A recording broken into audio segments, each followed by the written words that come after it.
Владината реконструкција најверојатно ќе се случи во јуни. Премиерот Мицкоски најави дека овој месец ќе ги прави внатрепартиските анализи за тоа кои од неговите сопартици треба да бидат сменети од министерските места, а потоа ќе следи и преиспитување на позициите од целата коалиција.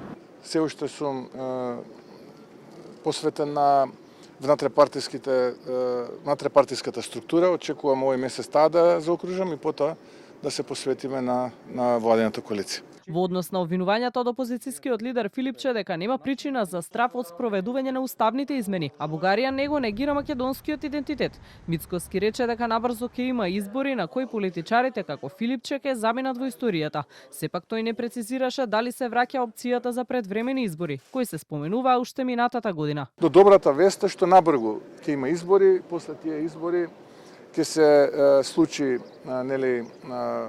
да партијата која што тој ја предводи се маргинализира и јас се надевам дека и тој и таквите како него за секојаш ќе исчезнат од политиката и ќе дојдат луѓе кои што си ја сакаат, си ја љубат татковината, кои што се вистински патриоти и кои што ќе се борат за оваа држава заедно со оваа влада и со мене.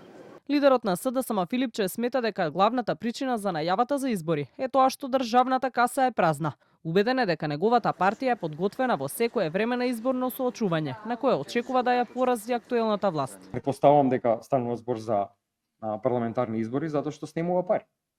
И веќе не може да делат пари за партиски тендери на блиски луѓе околу него и така натаму и нема што да прават сега. Ние сме спремни за избори кога и да се случат. И ќе ставиме крај на оваа власт. Затоа што е криминална, најкорумпирана у цела Европа и затоа што е антинародна, антинационална и затоа што не се грижи никако за еднината на државата и на граѓаните. И ќе ја вратиме власта во рацете на народот. И тоа одговорно ви го кажам. Инаку реконструкцијата на владата се случува на средина од 4-годишниот мандат и во период кога владините коалициони партнери вреди се консолидираат во една партија, чие официјализирање ќе се случи во сабота на 9 мај. Доколку нема предвремени, редовни парламентарни избори треба да се одржат пролета 2028 година.